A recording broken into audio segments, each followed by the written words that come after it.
Hey guys, how are you all doing? Welcome to my channel. So, today we are gonna see, what if Naruto was abandoned and neglected by his parents, and Naruto built his empire in Akame J Kill World, Part 2. So before we start, go check out the author of this fanfic, 10,000 Future Naruto, link is in the description. Also subscribe if you enjoyed the video. Let's start the story. Several months have passed since the death of Seo and Ieyasu. Naruto was standing in front of their graves as he laid flowers on each of his friends' resting place. Much has happened since their death, joining Night Raid, conducting assassinations, Tatsumi's inauguration, and getting to know the members more closely. Naruto looked on at the grave and thought about the developments over the months. Everything had changed since leaving Konoha. He had experienced the pain of losing people precious to him and seen the true lengths of barbarism humanity would stoop to in the name and safety of power. Flashback. When the duo entered the hideout, Naruto immediately went about meeting the crew and getting to know them, their background, and some of their more noticeable quirks. Skier, with light purple to pink eyes and hair, had her cutter of creation,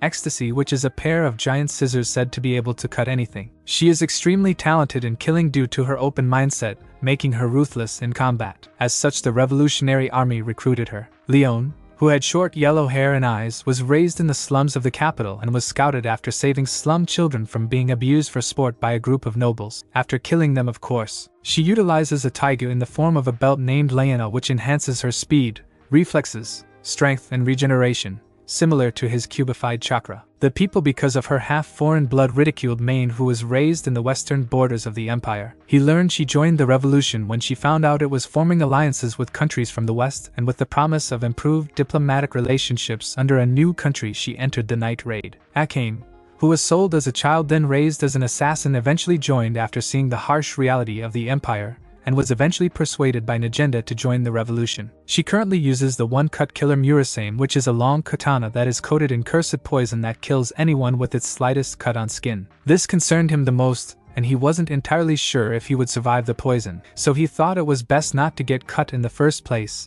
and find out the hard way. Negenda, who is the boss of Night Raid, doesn't possess her at the moment, but does have access to firing her prosthetic arm. She was once a general in the Empire that defected from the Empire in her expedition to eliminate the Revolutionary Army. She eventually lost her right eye and arm against another general called Esdeath. For some reason the name stirred him somewhat. Rabak also followed suit with Negenda's defection and wields an offensive wire named Infinite Uses, Cross Tail. It is strong with many uses such as detecting intruders and can turn it into a spear to impale his enemies. He noticed his main quirk was his perverted nature, which he found funny at times. Brat, who was also a high-ranking officer in the Empire known as 100 Manslayer, Brat defected when his superior was framed for not giving in to the Prime Minister's agenda. Disgusted, he left and joined Night Raid. He currently uses Incursio, an armor base that changes form depending on the person using it. When everything was resolved with Tatsumi and Naruto joining Night Raid, the security and development of their southern village was secured. Even better yet, Naruto now had enough time to continue working and developing a new sword, only this time he planned to have it mixed in with gun characteristics. Essentially, he was making a prototype that was both a gun and a sword that could change between the two or act as the same in the middle of combat. He had already developed the blueprints before leaving the village, and just needed a good enough forge and money to put it together. With him becoming an assassin and the financial backing of Night Raid and the Revolutionary Army, all he had to do was put his creation together. Naruto still liked the katana he currently held, but with stronger enemies showing up and him now participating in the revolution,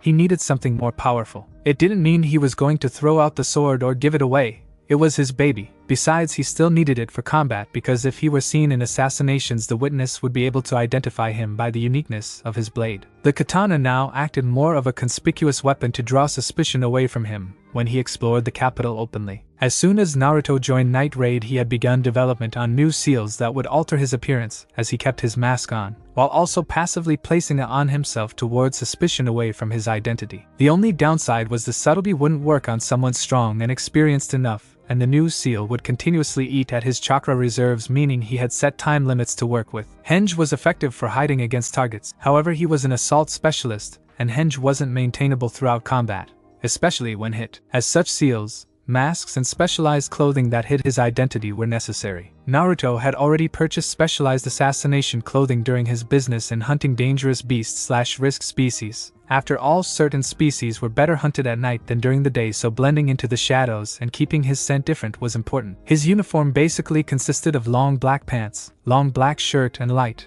but strong metal upai plate with shoulder pads and arm guards. It was similar to what most NBU wore back in the elemental nations, but with a different shade of color and material used. Initially, Naruto and Tatsumi had begun their work in night raid as chore boys, doing all the cooking and cleaning. But as time passed, Tatsumi took more and more assassination jobs, mainly with akame in mind, while also training to improve his strength and skill through other members including Leone, Skier, Brat and himself. Naruto had already laid the foundations for strength and improvements prior to their journey. Now all he needed to do was adapt it towards assassinations and stealth. So far, Tatsumi had managed to assassinate one of the mercenaries that was spying on the hideout several days after joining Night Raid, the captain of the Capital Guard's Ogre the Demon, and a bodyguard for a relative of the Prime Minister Iwakaru. He even engaged and survived against the user, Zank the Beheader, and his accomplishments made Naruto proud. Overall, Tatsumi had been increasing in strength exponentially while fitting into Night Raid. Naruto himself had been focusing on and creating parts for his new gunblade. He still trained in his chakra reserves and combat, but now spent most of his time taking missions alongside Leone,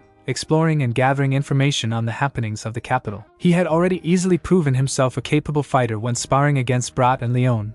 All he had to do was adapt himself to stealth assaults as a proper Black Ops ANBU did in Konoha. When asked where he attained his skill and where he was from, he answered at the table with everyone looking at him expectantly. Even Tatsumi was enthralled as he had yet to share anything on his real background and origins. Naruto told them he was from another country overseas that was recently discovered, and as a child he was beaten and ridiculed for being born on a certain day, and his involvement in a cataclysmic disaster that took hundreds of lives. He talked briefly of a biju, which he describes was similar to a risk species, but at the same time vastly different, that was sealed inside of him, giving him access to its chakra, strengthening him. Eventually, as he grew up and more truths came out, including being lied to and abandoned, he left his village and country seeking a new life in the Empire. Naruto kept his story brief, not giving away too much detail on his origins and the specifics why he left, as it may come to bite him in the back. Sure, he felt bad that everyone had given his or her stories to great detail, but he wanted to stay hidden till he was strong enough and they were more trustworthy. He could see everyone had a bit of suspicion,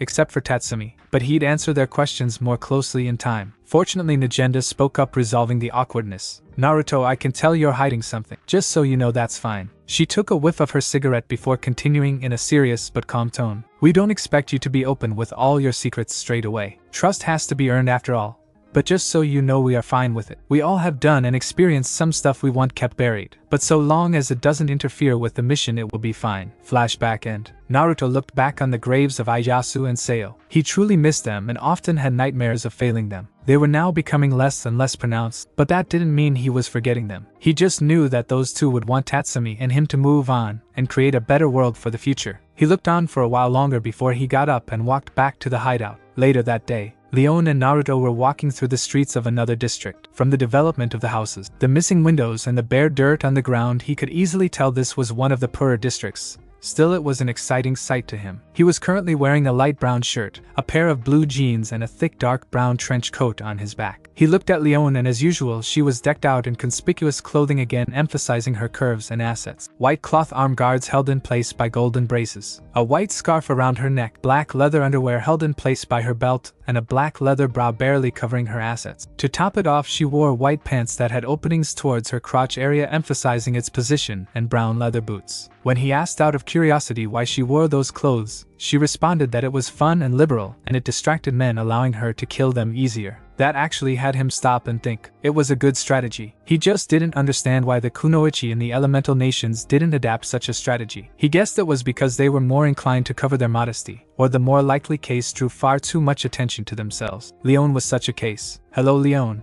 I could use another shoulder message. A female with a red hood and slightly revealed assets spoke up, suddenly catching the duo's attention. As they walked down the streets, more and more people were calling out to Leone. Clearly she was popular in the district. Lookin' hot, babe. Come drink with us tonight, one man said. Yeah, come hang out with us, Leone, a child added in. Naruto stopped momentarily as Leone waved back to the people calling out to her. It's a lot livelier than the average slum, huh? Naruto spoke, voicing his thoughts. Souls as strong as weeds? It's what happens when you struggle to survive all your life. Leone responded proudly to the people of the slums. For the more popular people in Konoha, such attention was a common sight. Satsuki Uchiha, the last Uchiha, was a prime example. The only difference was she absorbed the attention like a sponge, not caring what praise she was getting. Still, it was nice to see a friendly person like Leone popular with the people. I made a name for myself working at a local massage parlor. She continued to be proud of herself before the duo's conversation was interrupted with three very angry men charging towards them. There she is. It's Leone.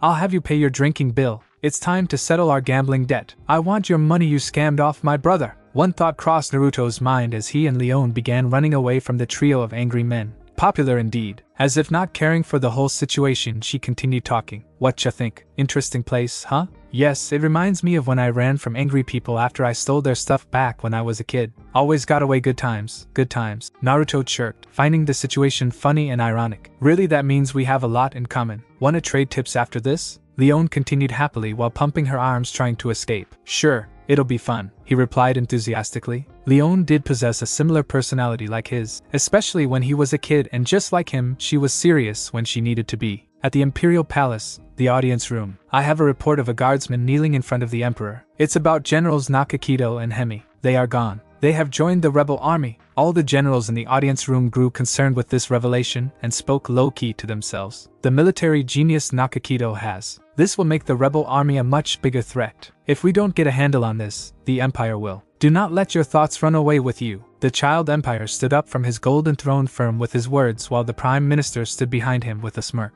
After all, they are down in the south. We can deal with them at any time. The rebels gathering together just means they will be easier to clean up. The Emperor himself wore elegant attire coupled with a white coat hung in place by a golden pin with the Empire's hat atop his head, only worn by the emperors of old. The Prime Minister himself was fat, incredibly so, wearing official clothing with a large white coat that emphasized his belly. In addition, he had a mustache and unruly hair, but what was most noticeable was he had 3 black horns sticking out his head, one in front where his forehead is and 1 horn by each ear. After his speech, the young emperor looked back at the Prime Minister, cheerful at his job well done. So did I handle that well, Prime Minister? Afufu was the minister's response as he bit into a piece of meat and began chewing. As always, your majesty is a mountain of calm in a sea of chaos. The minister spoke up again and continued to do so, addressing other issues. We have a closer problem than some faraway rebel army. This is the problem we should be focusing on. The leader of the Imperial Guard assassinated. My own relative Iokaru dead. Even that serial killer was killed by the night raid and they kept his Teigu. I want them dealt with so badly. I've been so obsessed with this. I've gained weight. He spoke again aggressively, biting into a large chunk of meat and chewing it with vigor. Well, what of them? The Emperor spoke up. Are there no professionals searching for their hideout? They haven't been in contact. They're probably dead, but I have another plan. The Prime Minister spoke, calming down from his frustration. I've already called in someone reliable to help me express my uncontrollable rage. The one who is currently subjugating the northern tribes will return as soon as she is finished. He continued, I have called for General Esdeath to return to the capital. He spoke calmly and assured of his plan. The generals were in shock and fear of the woman. One spoke his thoughts, but Grand General Budu is in command of the capital forces, is he not? But to ask the Grand General to do something as low as hunting rebels would be an unforgivable wound to his pride, would it not? The minister calmly replied while continuing his moral-boosting speech. She is a hero that rivals the power of General Budu. I'm relieved. She is the ice-hearted woman who executed 400,000 enemies by burying them alive. She will bring to task the hopelessly incompetent Imperial Guard. This is no longer a question of life and death. These animals are getting stronger day by day. She will hunt them down and kill them all. The Prime Minister finalized his speech, clenching his fist forward with an angry, almost insane expression on his face, clearly showcasing his might. Later that night in the Red Light District, Naruto and Leone stood on one of the rooftops of the Red Light District. The architect of the buildings were again vastly different, being that much closer to Elemental Nation design with prioritization of wood and paper. The duo looked down at the busy streets illuminated by lights sprawled by the sides of walkways. It was nighttime, and as expected the district was busy. Down below and from openings by the side of buildings both could see countless women either waiting or entertaining guests through sake, alcohol, smoking, singing or talking. Just by looking, Naruto could tell there were far more women than there were men, further detailing the desperation of the capital civilians. All were working hard trying to make money or find entertainment for the night. So this is the Red Light District of the capital. Sure is big. Definitely makes your heart beat faster. Naruto spoke, slightly blushing. Sure, he had been to Red Light Districts. He even lived in one for a time in Konoha. But the extent of the capital had easily outmatched them in design, size and number of people. That straightforwardness is kind of cute. Leone spoke, standing firm for their mission. Okay then, time to work. I've got debts to pay, she said. Naruto equipped his combat gear, his standard infiltration gear with the uppai plate arm, and shoulder and leg guards with dark black leather boots. He hadn't finalized his appearance alternation seal, or his new gunblade still in construction, but he was sure he wouldn't need either for the occasion. There weren't any significantly difficult targets, so he could get in and out without being noticed and reported by bystanders. For now his identity was safe. Naruto looked to his right and watched as Leone activated her Teigu transform Lionel. Immediately her wares began to change, almost disintegrating while a tail sprouted out her rear. She grew ears atop her head while her hair grew longer and wild in appearance. Most noticeable was the change in her eyes and arms. Her pupils had changed into thin slits, similar to his change, except thinner, and her arms now sprouted lion-like hands with fur and nails. Alright, changing into this form always gets me excited. She spoke, ready for combat, while Naruto was in the background lightly clapping and blushing. Okay, let's sneak in. We've got to kill Naruto. Naruto quickly put on his blank mask, preparing himself for the assault. As the seals and changes to the mask weren't complete, his sun-kissed blonde hair and lightly tanned skin was still a noticeable trait, especially when it was foreign genetics. He needed to get his stealth equipment updated as soon as possible, or his identity would be compromised. Suddenly Leone grabbed Naruto by the neck and jumped from the roof towards an open entrance at phenomenal speed. Naruto gagged as he tried to breathe through the stranglehold, and watched as they sped behind the guard and into the rooftop's opening. The guard being none the wiser. Phew, made it. Leone spoke, cheery and proud of her accomplishment, while Naruto was on the ground refilling his lungs with air. That was not sneaking in. You just charged through the front. Naruto breathed in and out, speaking low and raspy. Still, I guess I would have done the same. Leone spoke, moving on towards the objective. Over here, over here. Hurry it up. She spoke much more quietly as she moved a wooden board to the side to allow her and Naruto to peer down below. Both looked through the board and immediately noticed the odor in the air. As they looked down, Naruto noticed dozens upon dozens of women lying about the floor matted with wood.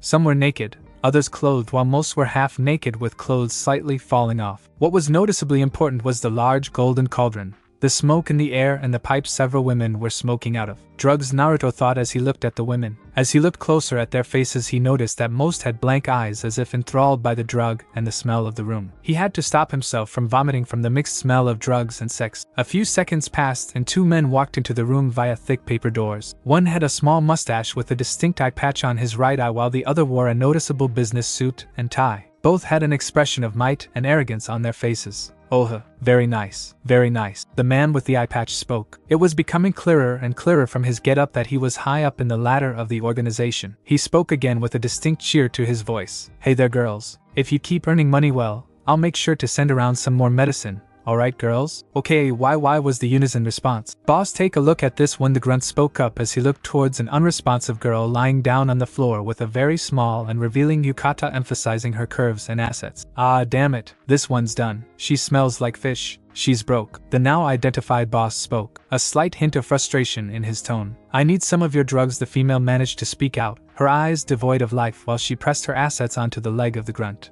Deal with her. We'll get a new one to take her place, the leader said, uncaring and looking back at the crowd of girls. Suddenly, without warning, the grunt punched the girl, breaking her already fragile neck and effectively killing her. This sudden atrocious action immediately surprised and angered the duo. Naruto's eyes subconsciously turned into slits as Kurama's chakra poured through him in anger. We'll have to call up another stupid bitch from the slums, right? The grunt spoke calmly while wiping his fists on a white rag. Yeah, those good for nothing will do anything as long as they get paid after all. What bastard, unforgivable, Naruto growled out, trying to contain his anger and prevent a rampage. Leone was silent for a few seconds before she spoke in a low but dangerous tone. The one he just hit was someone I knew from the slums. Suddenly Leone and Naruto stood up, fury evident on Leone's face, while Naruto remained unseen behind his mask and slowly pulled out his katana from its sheath. They make me sick. Let's put an end to their business. Permanently. Leone spoke with fury as she cracked her knuckles. With pleasure. Moments later at the gangster meeting, the grunt in the business suit spoke to the boss. It's about time we expand our drug delivery route, don't you think? True, huh? I wonder if we should go over to Chibil-sama's place to discuss it. The boss spoke as a half-naked girl served him sake. Suddenly, boom, the roof of the room exploded downwards, surprising the boss, his various grunts and co-workers. Naruto and Leone appeared in the room and with cold fury spoke. The only place you two are going is hell. The grunts in black immediately sprung into action, the head grunt leading them. My intruders. Kill them! Naruto immediately rushed forward, taking on 5 at once and with great efficiency, and speed cut them in half with wind chakra-imbued swings, a cold and furious expression on his face behind the mask. Leone, however, stood still waiting to be surrounded. Our targets are the drug-smuggling ringleaders, but you share their guilt, she spoke in cold fury. Then her tone rose with clear anger as her nails became more pronounced. So you can all die together. Immediately a barrage of punches followed, each landing on a critical point in the body.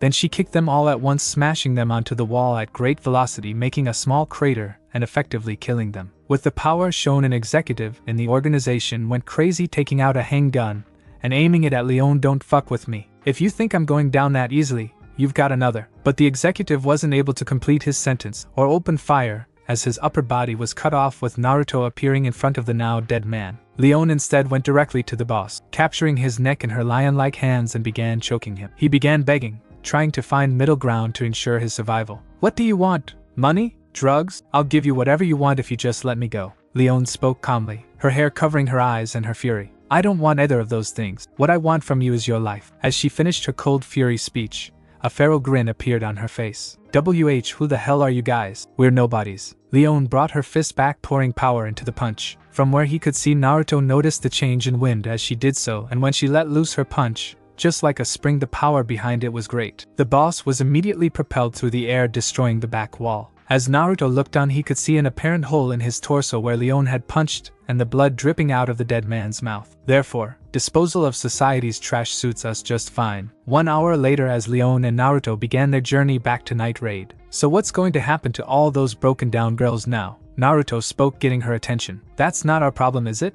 But there's an old doctor in the slums who can be taken to, though he isn't that skilled. We'll see him and explain the situation. He's got a thing for young girls, so I'm sure he'll be happy to help. Leone, Nei-san, say what you want, but you're a kind person at heart, aren't you? It's only because I know some of them. Whatever the reason is fine. As long as they get a chance in life, it's all good. Naruto spoke happily with his famous grin. Leone blushed as a result. Naruto, I've thought this from the beginning. But Leone began slowly and softly. When you make that sort of face, it's really cute, she spoke as she licked Naruto on the cheek. Hawa, I was literally marking you, she spoke in her firm pose, a blush on her cheeks. If you grow up to be a good man, you're mine. Meanwhile, in the Northern Lands fortified city. The Northern Lands fortified the city, and people were advanced in terms of technology, but not overtly so like the Empire. They possessed electricity and appliances, as well as pipelines for sewerage and water. Although crude, their infrastructure designs allowed for multiple levels of residence and additional construction atop the roof. At the center stood the fortified city, walls stretching at least 100 meters high with pipes and armaments along its sides. But what stood out about the city was that it was frozen in a big block of ice, as if it had been buried inside a glacier. The truth, however, was far more frightening. Below, in the various buildings surrounding the city, bodies of northern military personnel equipped with winter jackets and gas masks were sprawled around the snowing city, frozen in ice blocks and expressions unreadable behind the masks. In various areas, pikes had been set up vertically with men and women either skewered onto them or tied on. All were bleeding profusely or had blood drying all around them. Most were naked, exposing them to frostbite. Others had some clothing on, but did nothing to limit the cold, making their deaths slow, long, and agonizing. The more lucky ones were already dead before being set on. What was truly disturbing were their faces. Their eyes and mouths were stitched shut, no screams or pleas for help ever leaving their throats, and death meeting them in complete darkness. They were set up as a reminder of the might of the Empire. In front of the fortified city's entrance sat the general. A chain was in her right hand, linked to a dog collar on the neck of the man kneeling and licking her boots. The man was Numa Saika, hero of the North, and he was currently naked with blood drying all around his body. Desperate for his life, he acted like a dog, tongue sticking out his mouth and a permanent blush on his face, likely from the cold. The Northerners were defeated in a blink of an eye. That's our general for you, one soldier said. Esdeath sighed. Their army, people and pride were so easily crushed, and this is their supposed hero. How worthless. Die, dog, she spoke, bored as she kicked the once mighty hero in the head with her metal-tipped high-heel boots, killing him and spraying his blood across the pavement. She put her foot down, stood up and walked to the exit of the city's outer rim, her highly equipped and well-experienced army following behind her. Each soldier had their own custom weapon for combat, specialized guns, spears, and swords. One soldier in particular was over 9 meters tall. All of them were distinguished soldiers equipped with Empire winter trench coat uniforms and standard metal hats. Is there an enemy that can satisfy me? She spoke with power, authority, and confidence. I hope you're ready, boy. I'm coming for you. Esdeath, sadist and the Empire's strongest. Back in the elemental nations 1 year ago. Just forgot to add it into the last chapter. Satsuki and Naruto in the Valley of the End. 3 years had passed since Naruto had left the village and Naruto and Satsuki were facing off in the Valley of the End. Naruto was trying to prevent Satsuki from defecting to Orochimaru and Satsuki trying to escape towards him with promises of power. Over the years the girls filled out nicely, appearing beautiful in their own way. Naruto is more pharaoh-like with her whisker marks on her cheeks and her blonde hair tied up in 2 pigtails, one on either side of her head. Satsuki on the other hand had her more homely features with pharaoh black long hair and pale skin. Over the years the two had developed a rivalry to the point it was hard to tell if they were friends. Both wanted to see Naruto again, but both were against dating each other and the way to go about it. Naruto still stood by her family and Konoha hoping to become Hokage and find their lost brother and make things right. Satsuki on the other hand wanted Itachi dead through power, and developed the idea of seeking Naruto on her own without Konoha's aid. After all, she expected Naruto to stay well away from them. Over the years both had trained extensively, becoming the most powerful of their class, along with Hinata, and over time it became apparent that they were even in terms of power. Satsuki had her fully matured bloodline along with various fire and lightning techniques including Chidori and additional variations, while Naruto had her chakra chains, Rasengan, and other water-based ninjutsu techniques acquired from mother. The Namikaze family was still torn over what had happened to Naruto, and still looked wherever they could. Hiruzen Sarutobi took his disappearance the hardest as he was there during his stay in Konoha, while Tsunade and Jiraiya, although slightly affected, were now on bad terms with the family, and were doing their best to make it up. A majority of Konoha itself was saddened over what they had done, and sought to at least make amends in some way, especially since Minato and Kushina were being extra hard on them. There were still some people that didn't like Naruto, but eventually they too were shunned. Truly, humans worked in mysterious ways. So far there had been little to no success in finding the whereabouts or even a rumor of Naruto, but the family kept trying. Naruto and Satsuki charged one last time. Satsuki weakened her enough, allowing her to land the final blow, driving her to unconsciousness before escaping to Orochimaru. Naruto collapsed on the ground unconscious from a combination of exhaustion and her wounds. It would only be several minutes later that Kakashi and Kushina show up while concluding the failure of the retrieval mission. Kushina picked up Naruto and alongside Kakashi journeyed back to Konoha, saddened at the development of Mikoto's child. Things were developing in the elemental nations and soon the collision of cultures would follow. Time continued to pass since the disappearance of Naruto and the return of the Namikaze family, yet things were still tense between the family and the villagers. The mistreatment of Naruto and his eventual leaving still stung the family, resulting in Minato, Kushina, Naruto, and even Hiruzen lashing out at the villagers subtly and directly. Kushina had reacted badly the first few days, issuing her own form of justice by finding the people most responsible for his mistreatment and beating the crap out of them. She made it perfectly clear that the Red Death of Konoha was back and in action. She took Naruto's mistreatment and his leaving hard, as she was the former Jinchuriki of the Nine Tails and was ostracized in her youth. Sure, the civilians at the time didn't know she held the Kyuubi at bay, but she was seen as a foreigner with her red hair and chubby face. She knew the feeling of being alone and made fun of something beyond her control, and she took a different path in her youth, acting as an aggressive tomboy and lashing out at anyone that made fun of her. As a result, she didn't have many friends and only stayed close to Mikoto Uchiha, who respected her and acted as her rival, and eventually Minato after the attempted kidnapping of Kumo. As she continued to delve deeper into Naruto's suffering, his personality, and approach to his problems, she saw a child in need that did pranks for attention. He approached his problems far differently from her, taking a less aggressive approach, sucking up his problems and dealing with them as best as he could. She noticed he trained alone and had little to no support from his teachers except from the one called Irika. However, he had watched him die by a traitor of the village as he revealed his deep, dark secret. She noticed in the reports that although things were bad for Naruto, he continued to smile and stay positive, and it truly made her proud and sad. Proud her son was turning out to be a kind and strong person with a great personality, and sad that she had nothing to do with it. Worse yet, she may be the one responsible for crumbling away his pure nature and turning it into something disastrous. She needed to find Naruto and make it up to him as soon as possible. For the time being, Kushina spent her time at home watching and training Narumi in the basics of chakra and combat while she herself revamped her skills. She had plans to become a jonin again, and alongside Naruto find their wayward son and make things right. She knew Narumi understood why things were the way they were and expected Minato to watch over her once she was back in the ninja fighting force. Narumi agreed that this was best, and she herself began training hard in hopes of one day reuniting the family. Minato, on the other hand, didn't directly beat the crap out of the villagers responsible for the mistreatment of Naruto, but instead took it out in paperwork and official investigations. The first thing Minato did as Kage once again was address the growing corruption rooted in Konoha and Fire Country and brutally deal with the problem. It turns out that a majority of people that mistreated Naruto the most were involved in corruption in one way or another, ranging from bribery to the eliciting of drugs and illegal goods. Sometimes he came across cases of Fire Country citizens sharing secrets to foreign shinobi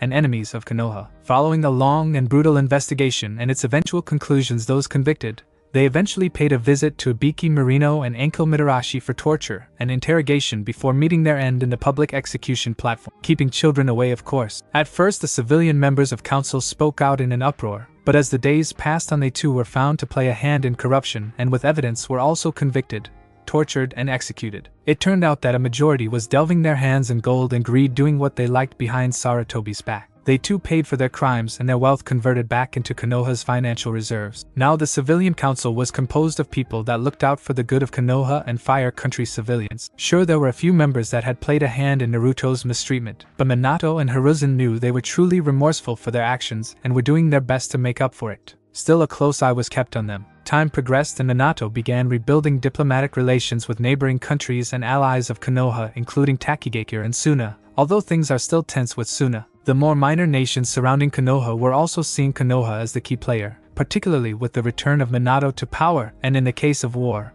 although unlikely, were more inclined to support Konoha. For the rest of the major countries, Minato had begun supplying weapons and materials to the rebels in Water Country, while initiating Black Ops operations. This was done discreetly of course, as complete involvement would destroy the sovereign rights of the nation and initiate a bad reputation for Konoha. Regardless, if Yagura's regime was generally seen as evil with baby killings, open torture and executions of bloodline users and supporters. Minato hoped that with the victory of the rebellion, diplomatic relations with Konoha would become favorable, eventually leading to an alliance. IWA and Kumo were starting to see Konoha as a major threat again with the return of Minato, and in case of war had created a defensive pact between the two, although that was very loose as either side liked each other, with constant border confrontations and attempted kidnappings of Kumo for strong shinobi. Although in bad relation with Konoha due to the attempted kidnapping of the Hyuga heiress, still engaged in diplomacy, agreeing that war should be avoided at all costs. The diplomatic meeting was quite the sight between A. Kage of Kumo bringing his 2 Jinchuriki, B of the 8 Tails and his brother, and young Yujito of the 2 Tails and his adopted daughter. Minato however brought along Hiruzen, previous of Konoha, and his wife Kushina, Red Death of Konoha. Things started out tense, seeing that Kushina had bad experiences with Kumo, but as the Kagen knew and respected one another, having engaged each other during the Third Ninja War, the tenseness settled down. Eventually a non-aggression treaty was signed, and although things were still tense between the two countries, a working relationship was developing. Talks of trade happening between the two were on the rise. IWA on the other hand remained stubborn to the end, declining any form of diplomatic agreement between the two nations. Oanoki still presented Minato for having destroyed Iwa's shinobi column in the Third War. No one was sure where relations of IWA would go, with only time telling. Hiruzen took the worst part of Naruto's life. Being a father and grandfather himself, he knew he should have looked out for him more. Having believed he failed to provide for the boy, he had openly searched the border and surrounding countries for any signs or rumors of his whereabouts, all for naught. Eventually, as old age caught up to him, and he returned to Konoha distraught over his failure and inability to be the figure Naruto needed growing up, as he focused on the betterment and safety of the village. As time passed, this phase eventually turned into conviction to change things and make things right. Too long Konoha delved into stupidity behind his back, diminishing his sensei's will of fire. So with his new conviction, he played a more active role in correcting problems around the country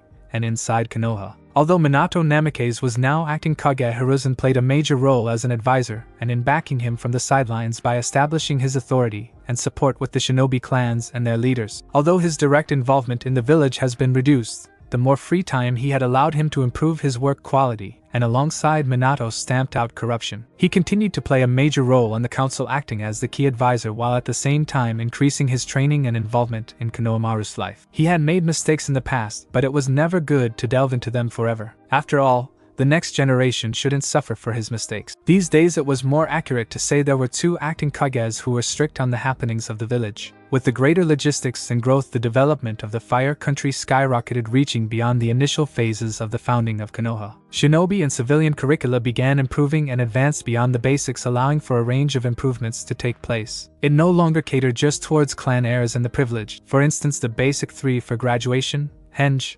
Kawarimi and Clone were no longer enough. Each graduate was required to know at least an additional 3 combative justas and be able to satisfy an instructor in a fight. Additionally, there were now after-school classes available to further advance and improve the students' capabilities. Chunin and Jonin were strengthened and improved with better training regimes with access to greater equipment and techniques. As years passed, more and more were pumped into the shinobi forces and with better quality to the point that the build-up was just below pre-war output. Normally this would frighten other countries, but as corruption and spies were stamped out, the neighboring nations remained none the wiser. Better yet, the daimyo's samurai armies improved logistically and strength was improving. Talks of upgrading weapons and equipment manufacturing began to increase as the future approached. All this was possible under the banner of both Hiruzen and Minato. Fire Country was now completely seen as the strongest in the elemental nations and Konoha the strongest shinobi village. As the change and improvement in logistics occurred, Route was eventually rediscovered again. In response, Minato and Hiruzen put their fist down on the matter, engaging with Danzo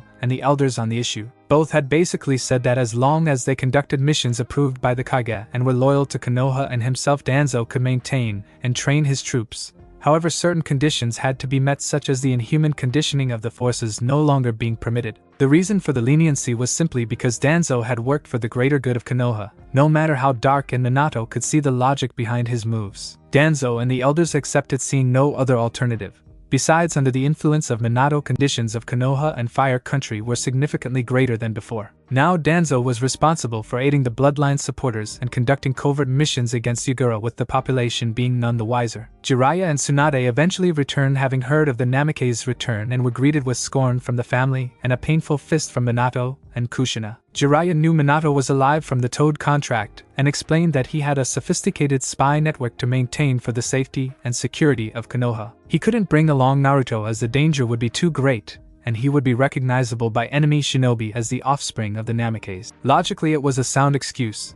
However, the family were still extremely angry at his neglect of Naruto. He still maintained his network outside Konoha, but at times would visit the family and do his best to show his remorse and improve his relationships. Sometimes he can be seen training Naruto, and eventually gave her the right to sign the Toad contract just like her father. Jiraiya kept an open ear for any sign of Naruto in the elemental nations. When Tsunade returned, she was in a much worse position than Jiraiya, as she had been drinking and gambling her life away when Hiruzen found her. She was eventually dragged back to Konoha by the ear. It's an expression, followed closely by Shizen. She knew Naruto was alive, but did nothing to help his situation nor have any excuse to back her up as she wallowed in her depression. It took a great deal of tongue lashing from Minato, Kushina and Hiruzen to wake her up after breaking down in tears. Over time, she grew more remorseful of her actions and did what she could to make up for her mistakes. She wanted to see Naruto and apologize for her neglect, and now spends her time developing and improving Konoha and the Fire Country's medical department. Eventually, she would come to take on 2 apprentices in addition to Shizen,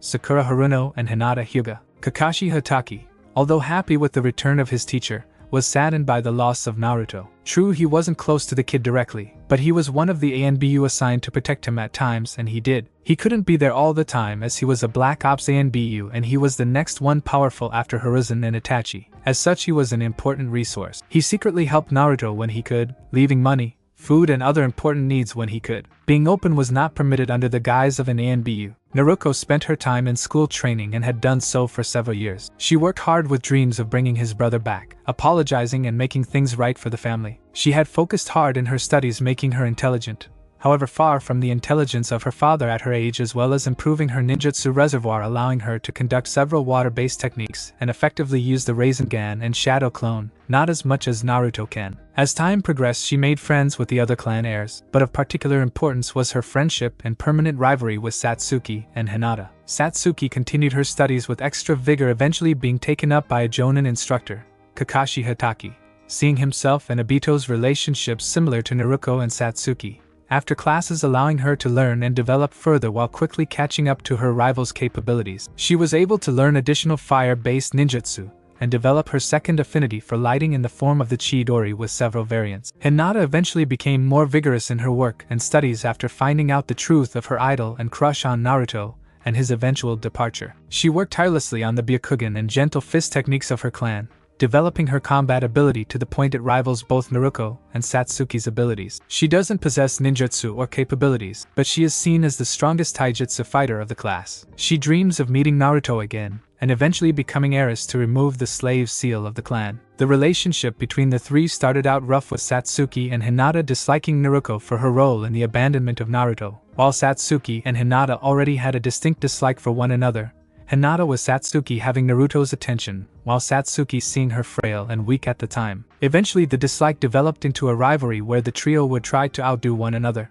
After graduating Naruto, Satsuki and Hinata were set into a team with two Jonin instructors, Kushina Namikaze and Kakashi Hataki. The team was seen as strong, already having a great background in combat, but almost failed the teamwork belt test over their petty rivalry. Still, the rivalry was seen as a friendship in a way, and they eventually developed into a working team. Time passed and they conducted many missions, from the constant D-rank missions in Konoha to the events in Wave Country, eventually leading to the Great Naruto Bridge. Here they learned the deeper importance of being a ninja, with the death of Haku and Zabuza further increasing their drive. As the Chunin exams approached, they were clearly ready, as with the other graduates of their class. Certain important events happened in the Chunin exams, from the trio's encounter with Orochimaru, the curse seal on Satsuki, the draw of Hinata and Nijis in the semi-finals, the encounter with Gaara, the participation of the Yujito and Onoki's granddaughter Kuratsuchi. In the finals, the most surprising event happened, the invasion of Konoha by Sound Ninja and the betrayal of Suna. Orochimaru had trapped the Kage, including Minato, Hiruzen and Inoki, in a barrier and used the Edo Tensei to bring back the first and second for a fight. He had expected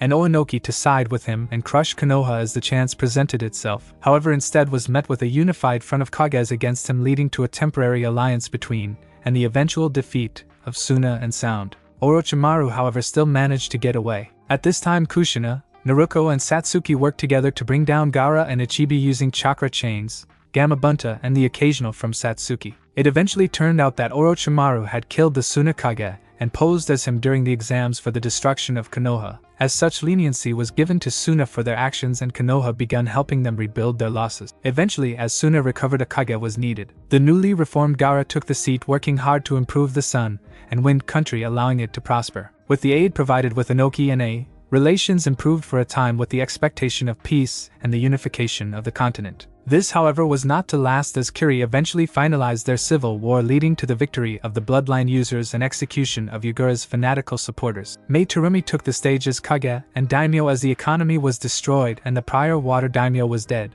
The country was under a loose military rule for a time to kickstart growth and development economically. As a proper daimyo was established, Mei and the water country immediately went about creating an alliance with the fire country. This did nothing but increase tensions between the two military blocks of Iwa and Kumo against Konoha, Suna and Kiri. To make things worse, the Akatsuki have been semi-active in establishing themselves across the smaller nations. Itachi still acted as a spy, feeding Konoha information, but so far their focus was identifying and locating the Kyuubi Jinchuriki. Apparently they too were at a loss to his location. As time passed and more missions were taken by the team, including protecting the Princess Koiki, developments in the Crescent Moon Kingdom, and the legend of the Jello Stone. Over time, Satsuki began to see herself falling behind Naruto and Hinata. Hinata eventually had Tsunade teaching her medical techniques and attacks that could be adapted to the gentle fist style, while Naruto began moving on to the Namikaze and Uzumaki specialty. As she saw herself falling behind, she was eventually swayed by Orochimaru to defect from the Leaf and learn under the Sannin. Sure, he had lost in the invasion, but he fought, injured and survived against 4 Kage-level ninja. That was an impressive feat in itself. Satsuki took the offer and defected. Naruto, Hinata, replaced Niji here, and various friends and class graduates took off for the retrieval. At the time, most capable Jonin and Chunin were sent to the Sound front as Sound Shinobi launched an attack. This meant that only the Genin were available for retrieval. Besides, they weren't expecting Sound Ninja to be aiding in the escape. The retrieval squad eventually encountered the Sound 4 and Kimimaro, the bone user, engaging them in battle. No one from the retrieval team had died, rather had been significantly injured with their encounters. Eventually Naruto caught up to Satsuki and they fought in the valley at the end, Naruto standing on Hashirama's statue while Satsuki on Madara's. Naruto had lost the battle that day. If you want an explanation why I did this, read final comments. Present day Night Raid hideout. As the sun rose for the new day, things at the moment weren't looking good for Night Raid. Everyone was outside as Main was bloodied, battered and injured as she delivered the bad news. Skier was dead. killed in combat. Everyone in the night raid was downcast, having already expected losses in time. Skier was night raid's first victim. Most members were downcast as they processed the information. Rabak was openly crying, hand in face trying his best to hold back his tears. Naruto remained downcast, his golden bangs covering his eyes. He was already expecting something like this to happen as taught in his brief time in Ninja Academy. He supposed he was lucky for not having known Skier all too closely.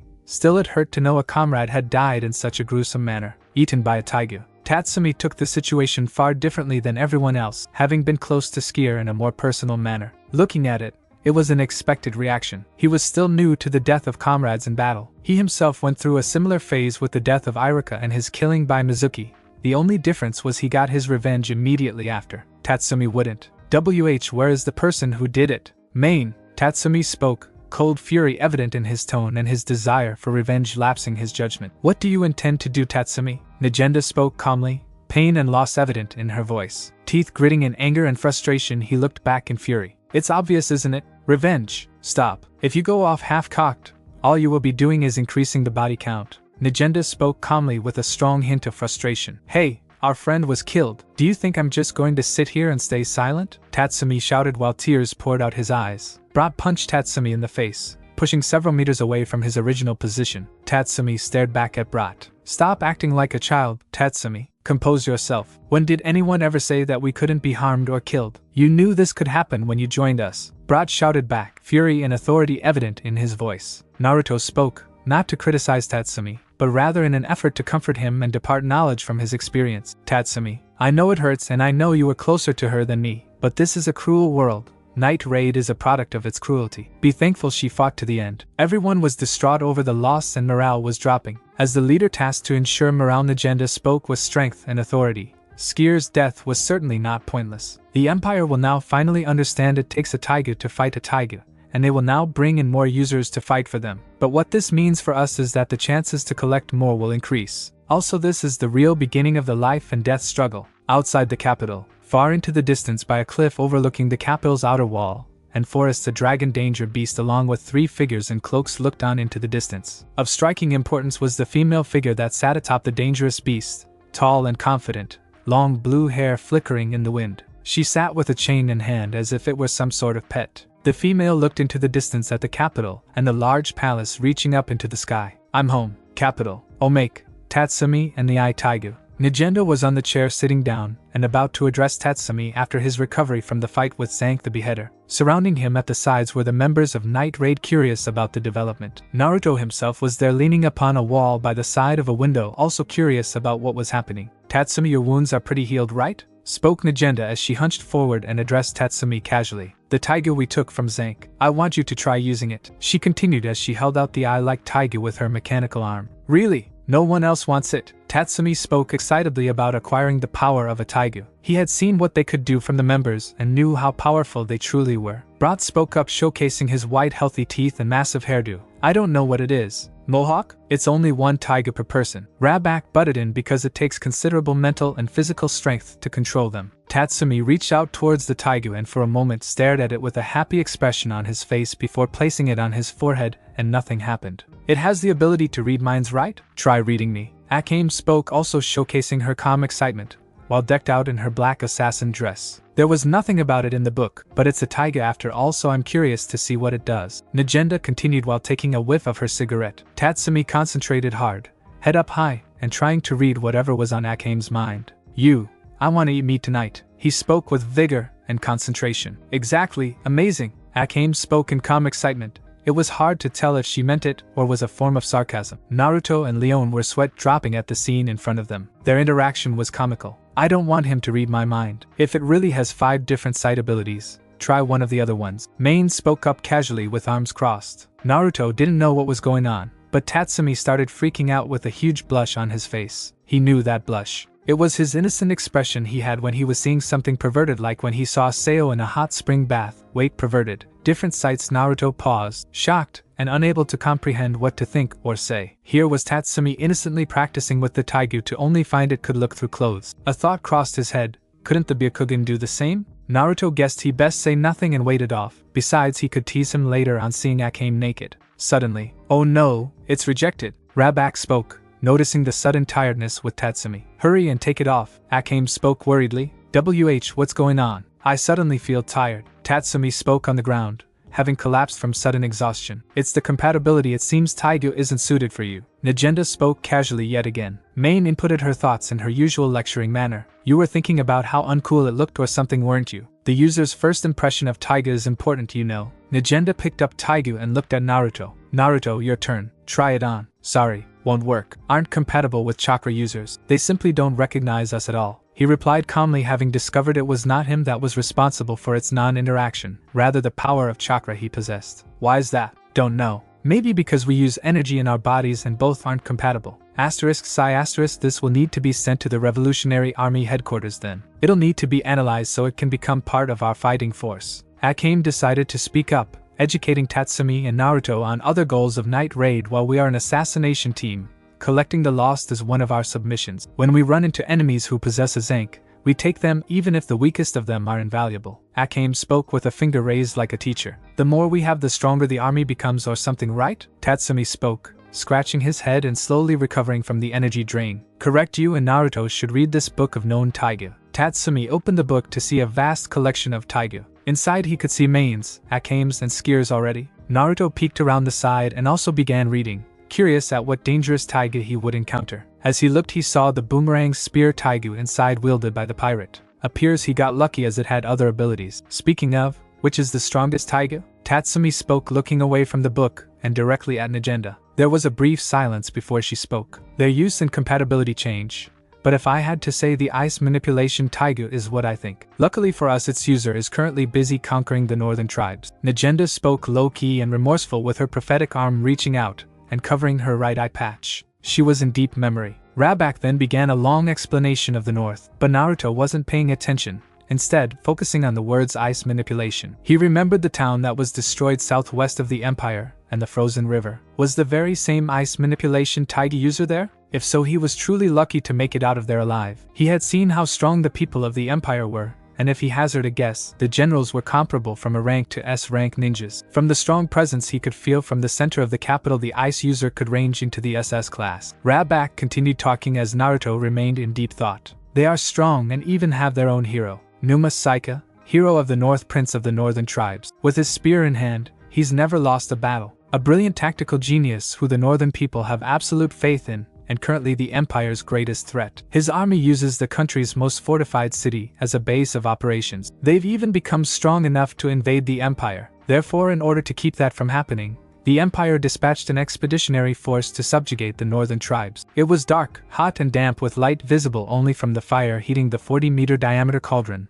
and other fire-based torture utensils. It gave the feel of the dark underworld for participants and onlookers. The room was large, paved with once upon a time extravagant tiles and large white columns, all now having been dyed red with blood. The cauldron itself had 2 towers standing by it, with large muscular people continually mixing the contents, as if it were soup. Around the cauldron, sadists were openly torturing people using various torture techniques: knives, whips, utensils and machines. Men and women stripped naked were tied onto wheels and spun around in boiling water. Metal platforms set vertically where they were cuffed and whipped.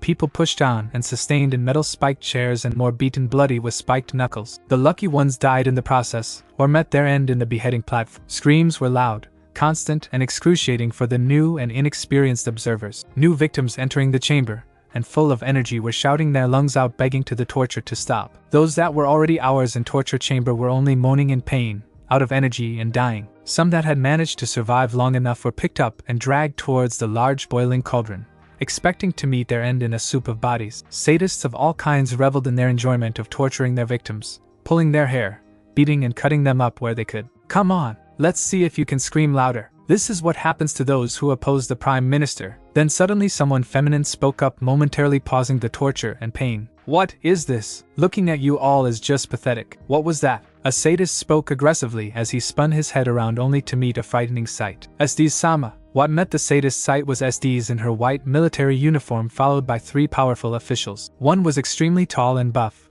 another around the height of Esdeath and old with white hair, mustache and beard, and the final being much smaller, comparable to a child midway to teenage years. All wore black coats with the signature black cross around their collar. The sadists fell to their knees begging and in awe. "We're terribly sorry. We didn't know you," returned ma'am. One sadist spoke, voicing the unified opinion. Esdeath spoke up, uncaring of their excuses. Truly pathetic. You guys are quite unskilled in the art of torture. For instance, what's the temperature of this cauldron? If it's this hot, they die too quickly, right? She snapped her fingers as she looked at the cauldron full of human soup. Suddenly a large ice block appeared from nowhere, and as she swayed her hand it dropped into the boiling cauldron, reducing its temperature. If you lower the temperature a bit, you can prolong their suffering even further. She spoke calmly, drawing on her vast experience. Why yes ma'am. Thank you for the valuable lesson. Ma'am, the sadist continued worshipping a master of the art. Let's go. She spoke one final time before turning around and leaving. The sadists spoke to one another, discerning their opinions and awe of her prowess. That's Esdeath-sama for you. Such an extreme sadist. Yes, she's a sadist heart and soul. As well as the ones following behind Esdeath-sama, the Sanjushi, the Three Beast Riots. When the northern tribes were executed by being buried alive, it seems they were the most gleeful about carrying out the job. They are certainly a bloodthirsty group of animals. I'd love to be invited to their group, but from what I heard the training for the group is so horrible that almost everyone dies before they can finish. At the Imperial Palace, conference room, General Esdeath the Child Emperor spoke from his royal throne. Yes, your majesty. Esdeath replied, kneeling with hat and arm to show her respect. Your conquest of the northern lands was superb. We are prepared to reward you with 10,000 pieces of gold for your efforts. The Child Emperor continued, I am grateful to your majesty. We left not a single soldier in the north alive. She spoke with a strong hint of pride in her achievement. Splendid. Now I must apologize. I realize you have just returned. However, there is work to be done. An atrocious group known as Night Raid has begun running rampant around the capital. I wish for you to focus on purging this group from my city. The Emperor continued in his child voice, calm, serious, and understanding of the importance of his position. In the back, the Prime Minister continued eating while looking on at Esdeath. I understand. I would ask one thing of your majesty. She spoke. Soldiers, is it? You may use as many as you wish. The majesty spoke, supportive of any request. I have heard that the enemy possesses many Teigu. It takes a Teigu to fight your majesty. I would like for a 6-man group of users to be assembled that would be sufficient for my needs. I will form a group of nothing but users that will maintain security in the capital. Esdeath spoke again, conveying the importance and understanding of. Doesn't the general have a group of users? Those ones known as the Sanjushi, and yet you ask for 6 more? The Emperor spoke confusedly of her request. Your majesty. The Prime Minister butted in. I believe we can rest assured by entrusting this task to Esdeath.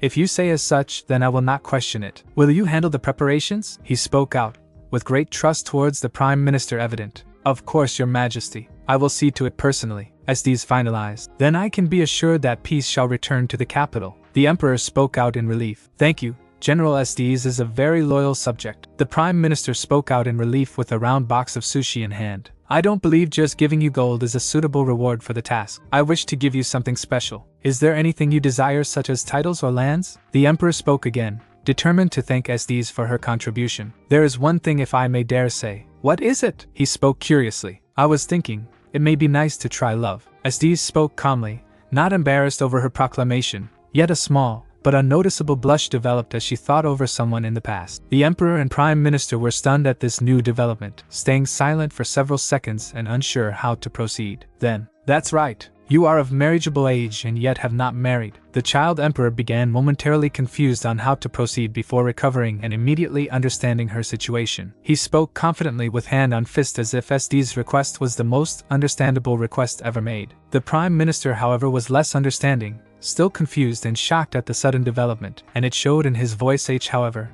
the general surrounds herself with those who adore her, does she not? Those are pets, she spoke firm and uncaring of. The Emperor continued, diverting attention towards the Prime Minister and attempting to resolve the issue quickly and efficiently. Then may I suggest this? What of the Prime Minister here? He's a good man. Wait, your majesty. The minister freaked out and paled at the implications. As you say, he is a good man. However, with his blood pressure being so high, it is uncertain whether he will live to see tomorrow. Esdeath replied calmly, diffusing the tension with the Prime Minister. I am in perfect health, thank you very much. He spoke while eating more sushi. Well then, what type of person would suit you best? He continued, having regained his composure from the comical conversation in the eyes of observers. Drawn on this scroll is a young child, now a teenager, that I encountered 3 years ago that I find interesting. She began while reaching into her uniform for the scroll while speaking her tale. I encountered him in the southwest village while I was quelling the uprising. He was a traveler, a foreigner that was passing through and saw us quelling the rebellion. He rushed in, possibly hoping to aid the rebels, but engaged me instead. I was recovering from extensively exhausting my ice manipulation, so instead engaged him in swordplay. She continued. He showed remarkable strength, skill,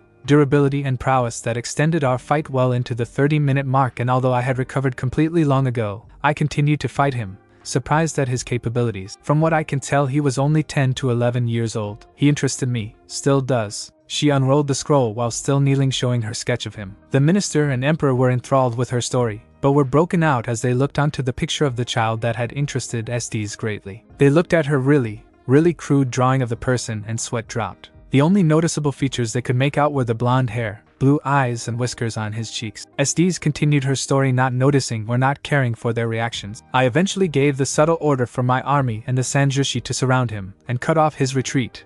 Unfortunately, he noticed the act and escaped by another peculiar ability I've never seen. He cloned himself, and dozens upon dozens of him appeared as they rushed off to escape. I was shocked at such a peculiar thing that barely noticed in time that he and his copies had leapt away and were escaping. I gave the order for capture and pursued what I could myself, but he still got away. She finalized her story, showing a strong interest in this young man. Esdeath returned to her calm composure. I request that when the young man has been identified to report his whereabouts directly to me. I don't want any attempt at capture, as it would scare him away and eventually lead to him leaving the Empire. I want to confront him myself. She spoke. It was a simple request with little to no string attached. I understand. We shall keep an eye out, the Emperor spoke, trying his best to discern as much as he could from the picture. The Prime Minister, on the other hand, was in deep thought. Esdeath, the cold-hearted woman, had a crush, or at least a developing crush, over this young individual. Someone that not only impressed Esdeath in a fight, but also possessed a Teigu, or at the very least a power that allowed him to clone himself. The prospects for the Empire were interesting. He could become strong and fall in line with Esdeath once broken, or enthralled by her, leading to another great power that he can play with. It was something he would definitely look out for. It was unfortunate that Esdeath couldn't draw a better picture. Later in the palace walkways, Esdeath and the Prime Minister were walking and talking over the political developments taking place. As always, you do as you please, Prime Minister. You really have become sick, huh? Esdeath spoke in a casual manner, already familiar with the minister's tendencies and personality. Yufufu, what type of thrilling person would it take to fill your desires, though? Of course, those who don't agree with me are killed. When I wish to eat, I eat only the best of meat. The minister spoke, showcasing his political pull. Though it is quite strange, till now all I have ever cared about has been carnage and warfare. Sure, the child has been in the back of my mind, but for it to surface now after 3 years, I don't understand where these feelings are coming from. She spoke, slightly confused of herself. Yes, well, as a living being, it's only natural that you would desire the opposite sex, is it not? I actually thought you were a little slow in the area, spoke the minister knowingly, while subconsciously thinking love doesn't suit her at all. I see this is a sort of bestial instinct then? She spoke knowingly. Now why don't you tell me more about the young man? Sure, your drawing is good and all, but we need to be more specific. The Prime Minister spoke calmly, trying to find out more information on this individual. After all, Esdeath was young once, and with him capturing her attention at such age, it's only a matter of time till he would be as powerful as Esdeath. There isn't much to say. He had sun-kissed blonde hair, sky blue eyes and 3 whiskers by each cheek. He was extremely cute, by the way. We didn't exactly talk during our fight. I see the Prime Minister is disappointed. No matter, someone of his caliber would show up eventually. Rebel or not, I'm confident Esdeath would subdue him and sway him to our side. They continued to walk before addressing the present issue, Esdeath speaking first. Well, for the time being at least, I plan to have fun hunting these rebels down. Speaking of that, I think it's a little too much to request 6 users. The Prime Minister spoke, voicing his thoughts. Though in the end you will take care of it, right? The minister smirked. Back with night raid, nighttime, several days later. It was cold and dark in the hideout as snow piled on outside. Naruto was walking silently as humanly possible down the corridors towards the kitchen in hope to fill his hunger. Hearing sounds behind the door, he waited and listened in. Akame? It was Tatsumi's voice, and that meant Akame was on the other side. A midnight snack? Tatsumi continued. No. This was Skier's favorite meal. Akame spoke in a low monotone voice. It was devoid of life, barely heard by Naruto with his enhanced hearing, and yet seemed awfully familiar to him. Since we work in the shadows, Skier's name will never be recorded in the history of the Revolutionary Army, so I have to remember more things about her than anyone else. She may have done many foolish things, but she was the kindest one of us all. Akame continued to speak. Naruto knew that tone. It was familiar with shinobi back in the elemental nations. I understand. You're doing the same thing as me when I and Naruto offer flowers to Seo and Ieyasu, right? Tatsumi spoke in understanding while shivering in the cold. Yes. But you're amazing, Akame. You keep composed even though one of our comrades has died. I guess you're used to it by now though, but I'm still. Tatsumi continued, sadness evident in his voice and clearly still suffering from Skyre's death. Suddenly Naruto heard a crash. His first instinct was to break down the door and rush into the room, until he heard Akame speak. Compose used to it? She spoke in a higher voice and trembled. Akame? Tatsumi questioned, wondering about her sudden change. Naruto heard the sound of scuffling and clothes shifting.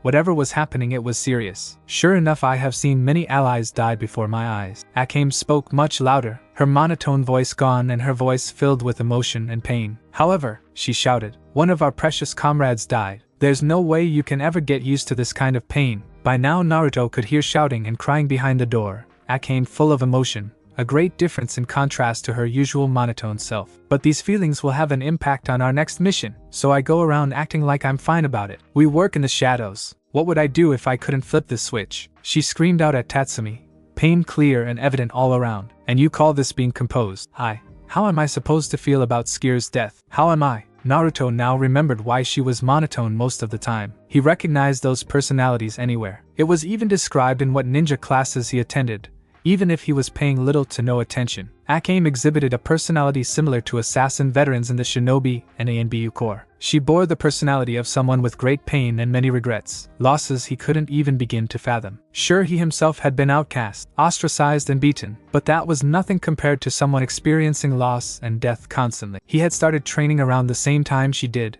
yet he was free to do so. Her life, on the other hand, depended on her results. Truly, the assassin trade was a terrible route in life, only existing to pass judgment on the good and the bad. Naruto stood rooted, listening in, unable to move from his spot. He listened in as Tatsumi punched himself from learning such a devastating truth. What are you doing? Are you okay, Tatsumi? Akame spoke, concerned about breaking away from her tears. Don't worry about it. Anyway, I want to apologize, Akame. I was thoughtless. I'll make you this promise. Tatsumi spoke low-key but determined as he got up back to his feet. I will not die. I'll certainly stay alive. I'll never make you experience this pain. Tatsumi shouted with power, strengthening his voice and eyes burning with conviction. Naruto's only regret was he couldn't see his friend and student as he spoke. Truly, it was the start of a beautiful friendship. He began thinking back on Konoha and his time spent there, the happy times with Ayame, Tochi and Iruka, and the bad. Deciding it was best to leave, he quietly made his way back to his bed, forgetting his hunger. He was in deep thought about Akame. She was born and raised as an assassin, having been sold into the position. Just thinking about it saddened him. His life was nothing compared to hers. As he walked on in complete concentration, he missed the shadow by the corner. As he walked past, someone spoke, jump scaring him.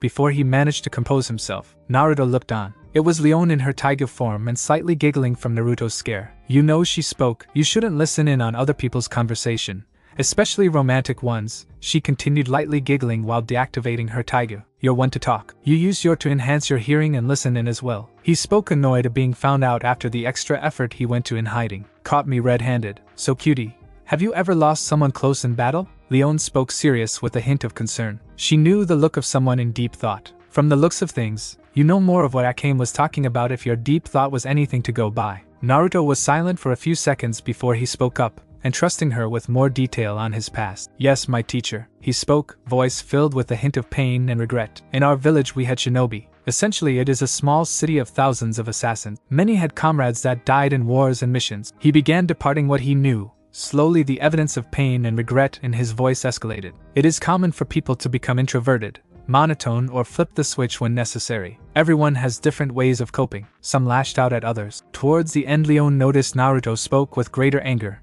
and sadness as he tightened his fists. Clearly, an unpleasant memory was surfacing. One day I was tricked by an instructor to steal some important documents under the guise of a test. I should have known better, Naruto continued, pain becoming more evident, and the pause only working to emphasize its severity. It ended badly, revealing a deep, dark secret of mine, and having the only teacher that cared about me killed in front of me by the traitor. Again, Leone noticed the tightening of his fists, and his growing remorse and anger. She listened. She herself was growing concerned for Naruto. She didn't know the full extent of his past nor his pain, and could only relate from the death of Skyre. She listened to capturing every detail of the story. Naruto had entrusted her with great detail of his past, something she was going to take seriously. I lashed out in anger and vengeance. I overcame him with my shadow clone ability. Once I didn't stop. I took out a kunai and slowly began torturing him as he begged for mercy. Crotch, eyes, nails, fingers. I took him apart piece by bloody piece. Even as he was long dead, I continued to enjoy it. Naruto spoke hesitantly while slowly starting to cry. I enjoyed it, and when I finished I realized I was the monster. Naruto continued sobbing openly now, no longer being able to contain the pain of what he had done, and the hesitance clear in his voice. Leone, too enthralled into his story and seeing Naruto in such a fragile state, didn't notice the other Night Raid members listening in behind the corner, Akame and Tatsumi included. I don't get it. I got my revenge killing him far worse than he did Irika, but why does it still hurt? Why do I feel like I'm the monster? Leone listened, unable to grasp the complexity that was Naruto. The kind, loving, caring, composed and funny Naruto that liked pranks had such a dark and painful secret buried in his childhood. Not thinking further on the issue, she reached out and grabbed him, smothering him in her upayas, not caring of the tears wetting her. Naruto, I can't begin to understand what you went through, but know this. As your sexy mate, I love you. Leone spoke before shifting her arms and pulling away slightly, allowing for her to look at him and him to look at her. I will keep your darkness at bay. I will live alongside you to see a better tomorrow. She spoke loving and caring. She now knew more about Naruto and his complexity. They were not as alike as she thought. Naruto had gone through far worse, and with all his strength was in reality a child in need. The Night Raid members looked on, knowing expressions on their faces. Everyone had their pains and their secrets, Naruto himself included. But what they did know was they had a complete member of Night Raid. Several days later, there was a noticeable change in Night Raid. The members were far more active than before. Tatsumi openly trained hard in muscle development and combat skills alongside Akame and Brat. He often went with Brat to fake mountain combating beasts of all kinds to improve. They were now seen as the duo pair, with Tatsumi calling Brat instead of the usual sensei he did with Naruto. Naruto, on the other hand, spent most of his time fighting and training with Leone, and in some cases Flashback. He had developed a growing relationship with Leone, getting stronger by the day. Sure, Leone had already claimed him. He was just a bit uncomfortable rushing into the relationship, not having worked well in the past. Still, he was willing to give it a try. To him, Leone was his pillar of strength. Flashback had also begun training more frequently with Naruto simply because he utilized a weapon base that used string. As such, it had many angles of attack, allowing for greater improvement. Akame was mainly taken by Tatsumi during what time he was available outside his training with Leone and his developments in a workshop he had set up for weapons, armor, ninjutsu and other minor but important equipment. The only downside of having access to a lot of money and working with Night Raid other than assassination risks was that they were not permitted to make a forge, as the heat and smoke would give away their location. Seeing the danger of smoke when forging, Naruto often had to go to different blacksmiths to create and cast his needed equipment. Worse yet, to avoid suspicion, he had to go to different blacksmiths inside the capital and surrounding towns to create the equipment he needed. He already had his armor, but needed parts for his gunblade, ammo and to a lesser extent kunai and shuriken. He was fortunate he had his shadow clone ability, which these days everyone thought was cheating. By pumping extra chakra into them, it made them far more lasting and durable. Although they couldn't use the forge due to popping from extensive exposure to heat, he had them study, train and develop other prototypes. He was becoming a master in forging and seals and was enjoying it. As time passed, he eventually completed his gunblade that could switch between a large pistol-like gun to a sword, Final Fantasy XIII design. Testing out the new weapon showed there was much skill change needed, and he had to adapt since it was far different from using a katana. Still, he was greatly satisfied with the result, as it allowed for additional techniques. The gun sword was designed to enhance his chakra flow into the weapon through a combination of small seals inscribed inside and his use of light, strong and expensive material. With his primary element being wind, the blade enhanced by wind chakra was far sharper and versatile than a standard sword. It could be possible to pour other chakra natures into the sword, but would prove less effective as it was designed primarily for his wind affinity, something he may have to improve in the future. In its gun mode, as chakra of a certain nature is poured through, it allows for different effects of the bullet depending on the type or element used. Wind chakra allowed for fast burst cut rounds that acted as armor-piercing bullets. As it was his dominant chakra nature, he would be relying on it more often. Fire would allow for explosive rounds, water would allow for softer impact rounds and subjugation. Earth would increase the weight of each bullet and was effective against large opponents, and lightning allowed for greater accuracy with shock properties over greater distances. His gun mode wasn't as far-reaching or effective as Main's Pumpkin Teigu, and instead relied greatly on skill and good eyesight. Still, it was a good gun and sword for chakra users. The only downside was it could only hold 24 bullets before reloading was necessary, and as such its gun mode was ineffective against large bodies of enemies for the time being. He was already making plans to improve his weapon, which he now calls Gunblade. In addition to completing his weapon, he had also finalized his stealth wear with his blank mask that had additional accessories such as an air filter and invisible goggles. Once complete, he applied his special transformation seal that, once equipped,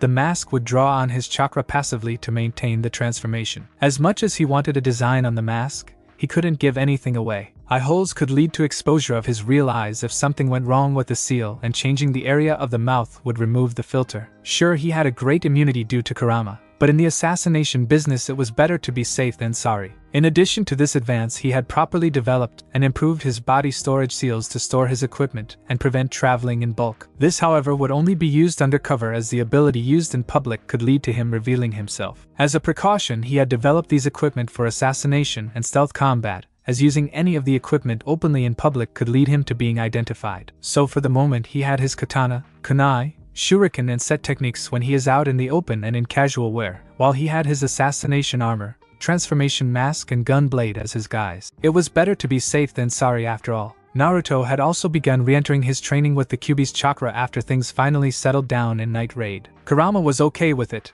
and enjoyed watching Naruto's life through his eyes, often teasing him about Leone and eventually screwing her. Every time Kyuubi teased, he blushed. He did like Leone, and he liked her a lot. Several days later, Nigenda sat on the boss's chair in the meeting room. Above and behind her was the Night Raid emblem hanging by cloth from the wall. In her front were the members of Night Raid organized in an orderly fashion preparing for the news. Nigenda spoke immediately seriously of what was to be conveyed.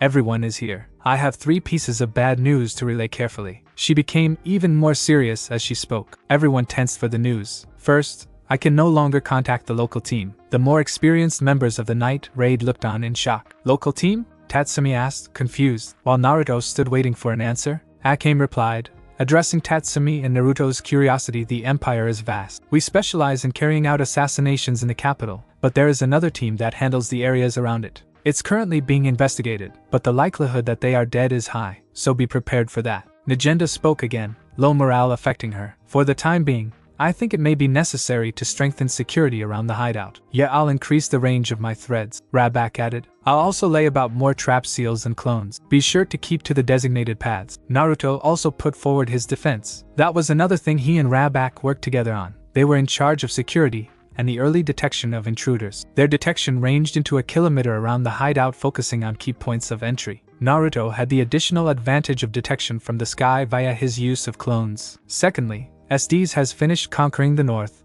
and she has returned to the capital. Nigenda spoke with remorse, concern and a small hint of fright. That was much faster than anyone thought it would be. Akame spoke slightly astounded from her progress. God, she's always causing so much trouble. Rabak spoke frustratedly, hand on head, clearly having encountered her before. Naruto was growing curious about meeting this Esdeath. He heard she was scary and powerful, yet had to actually meet her. But for some reason every time he thought of that he had a chill run up his spine. It seems her army was left in the north to keep watch though. Nigenda spoke again. Then it's safe to say that she wasn't suddenly brought back to deal with the revolutionary army, right? Brat was concerned over the development. It appeared he too was afraid of her. I can't figure out what her next move will be. Currently, it seems she is throwing herself into her work at the government's torture facilities. Leone, you're tasked to observe her movements. Do not engage, Nigenda spoke, taking out a cigarette from the box and preparing a smoke to calm her nerves. Things were growing more and more dangerous. Roger, she spoke confidently. I always wanted to know what type of person she is after all. She's a homicidal maniac who enjoys slaughter. Be on your guard. Nigenda spoke seriously. She didn't like her cheery attitude right now. Alright.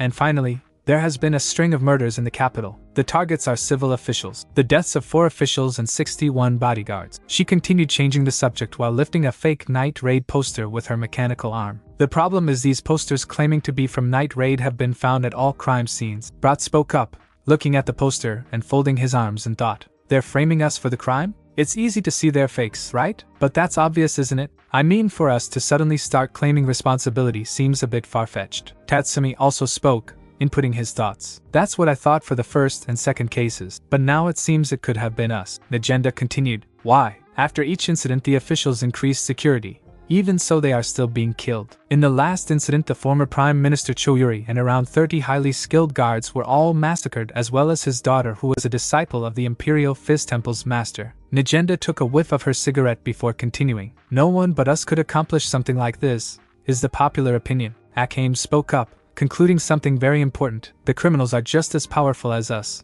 In other words, users. Those who were killed were good people who wanted nothing to do with the current Prime Minister. They were people who made the minister feel ill at ease. In other words, the prime minister is getting rid of his enemies and having Night Raid take the blame. Najenda continued. Could this also be a trap to lure out the real Night Raid? Brat spoke worriedly. If Esdeath was there, so was her personal operation team. I realized this could be a trap, but I wanted to inform you anyway. The officials killed were all highly skilled people who opposed the prime minister and would have nothing to do with rebel army scouts. They cared for their country. She spoke again, taking a whiff of the cigarette towards the end before continuing. Good people like these officials would be essential in creating our new country. We cannot afford to lose any more of these talented people. I think we should head out and crush this group of fakes. What are your opinions on this? She spoke seriously and toward the enforced more emotion behind her voice. Tatsumi spoke up, clenching his fist. I don't really understand stuff like politics, but using the Night Raid's name to commit these crimes just makes me sick. That's right, Tatsumi. Brat spoke in pride with the development of his student into a man. Alright, it's decided. Najenda spoke seriously with a slight hint of excitement before continuing to finalize the mission. There are about 5 officials who we suspect are being targeted. Of those 5, only a few have plans to leave the capital soon. We have narrowed it down to 3 officials, Akame and Rabak,